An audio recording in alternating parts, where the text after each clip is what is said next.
Assalamualaikum warahmatullahi wabarakatuh.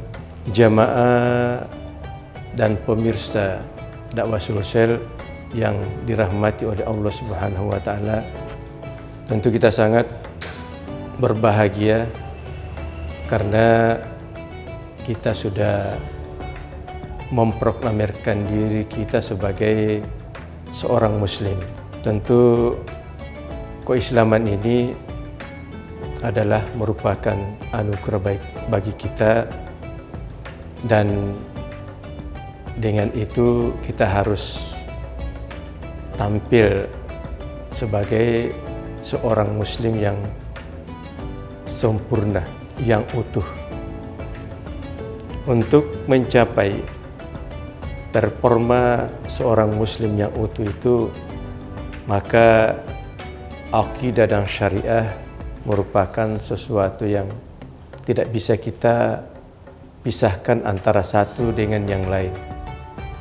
Harus terintegrasi, karena Islam itu sendiri, ya, akidah dan syariahnya itu bahagian dari Islam itu. Dan akidah dan syariah ini mempunyai tolab atau tuntutan. Akidah kita menuntut untuk beriman dan membenarkan. Tentu membenarkan ini, ya, paling tidak ada 3 yang harus dilibatkan. Yang pertama adalah hati, yang kedua adalah lisan, yang ketiga adalah amal melalui perbuatan. Nah, di dalam mengarungi hidup dan kehidupan ini, kita membutuhkan aturan yang benar dan tepat, karena menjalani hidup dan kehidupan ini kita butuh berinteraksi dengan diri kita sendiri, dengan Sang Pencipta, begitu juga dengan alam sekitar. Dan itu semua membutuhkan aturan. Aturan yang paling tepat adalah yang datang dari yang menciptakan hidup itu sendiri, karena dia yang tahu persis tentang persoalan hidup ini dan apa yang terbaik sebagai aturan di dalam menjalani hidup dan kehidupan ini yang membawa kita kepada tercapainya, terrealisasinya tujuan dari hidup itu sendiri. Bahwa Allah Subhanahu wa taala menciptakan manusia dengan visi dan misi tidak ada lain kecuali untuk beribadah kepadanya. Wa ma khalaqatul jinna wal insa illa liya'budun. Tidaklah kami menciptakan jin dan manusia kecuali untuk beribadah kepadaku. Kemudian jamaah dakwah Sulsel yang sangat berbahagia, bahwa di sisi lain memang Allah Subhanahu wa taala memerintahkan kita untuk masuk ke dalam agamanya secara totalitas, untuk mewujudkan hamba yang tidak ada lain tujuan hidupnya itu adalah beribadah, sehingga seluruh aspek kehidupan kita selalu dikaitkan dan diikatkan dengan aturan-aturan Allah Subhanahu wa taala yang ada di dalam syariahnya. Sehingga persoalan-persoalan hidup kita, bagaimana kita berhubungan dengan diri kita sendiri melalui pakaian, minum, dan akhlak. Begitu juga hubungan kita dengan lingkungan yang ada di sekitar kita, terutama manusia, bagaimana kita bermuamalah, itu tidak bisa dilepaskan dari aturan-aturan yang telah dibawa oleh Nabi kita Muhammad SAW. Begitu juga hubungan kita dengan Allah harus datang dari Allah, bagaimana kita beribadah kepadanya, berhubungan kepada Allah Subhanahu wa taala, karena dialah yang akan menerima atau menolak. Sehingga persoalan diterima atau ditolaknya itu Berarti itu adalah hak Allah Subhanahu wa taala, dan itulah yang diberikan kepada kita melalui Rasulullah Muhammad SAW lewat risalahnya, bagaimana kita berhubungan dengan Allah Subhanahu wa taala secara vertikal.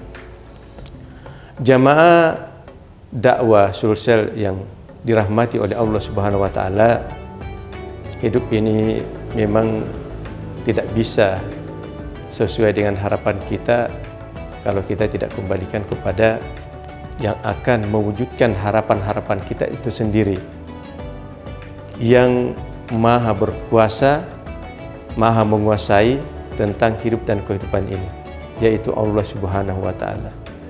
Oleh karena itu, kita harus berusaha untuk merealisasikan di dalam hidup dan kehidupan kita agar aturan-aturan Allah Subhanahu wa taala ini menyelimuti dan meliputi seluruh aspek kehidupan kita, baik dalam persoalan pemerintahan, persoalan ekonomi, persoalan pendidikan, persoalan pergaulan, sosial kemasyarakatan, hubungan luar negeri, semuanya harus ditata dan diatur oleh aturan-aturan Allah Subhanahu wa taala.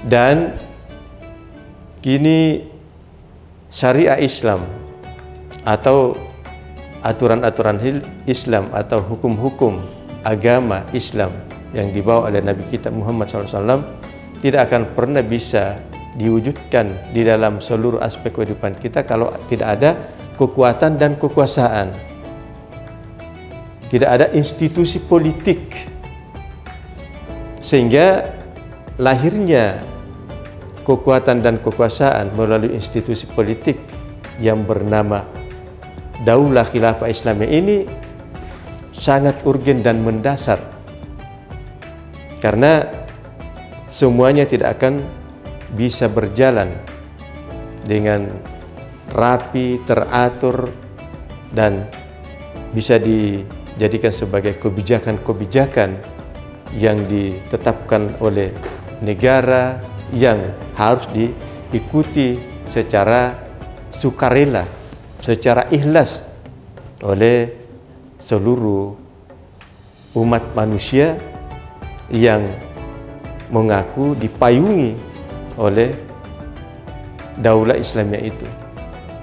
Dengan seperti itu, kita akan mewujudkan keinginan-keinginan kita di dalam kehidupan, baik di dunia, terlebih lagi di akhirat. Bahwa kita selalu memohon kepada Allah Subhanahu wa taala untuk diberikan kebaikan di dunia, begitu juga kebaikan di akhirat. Rabbana atina fid dunya hasanah wa fil akhirati hasanah wa qina adzabannar. Jadi ini hanya bisa terrealisasi kalau kita kembali kepada aturan-aturan Allah secara totalitas, ya, berlandaskan akidah dan syariah yang terintegrasi, yang tidak terpisahkan. Nah, inilah yang menjadi problema utama kita pada hari ini, bahwa dari sisi akidah kita sudah benar mengaku bahwa kita adalah seorang muslim, tetapi dari sisi penerapan syariat-syariat Allah Subhanahu wa taala, inilah yang menjadi tanggung jawab kita bersama untuk merealisasikan kondisi ini agar bisa tercipta. Jamaah dakwah sosial yang dirahmati oleh Allah Subhanahu wa taala, memang di dalam menjalani hidup dan kehidupan ini bagi kita untuk mengambil aturan hanya ada dua pilihan, yaitu mengikut kepada Allah Subhanahu wa taala yang kita sudah mengakui diri kita, sudah mempersaksikan diri kita sebagai Tuhan, atau mengambil jalan lain.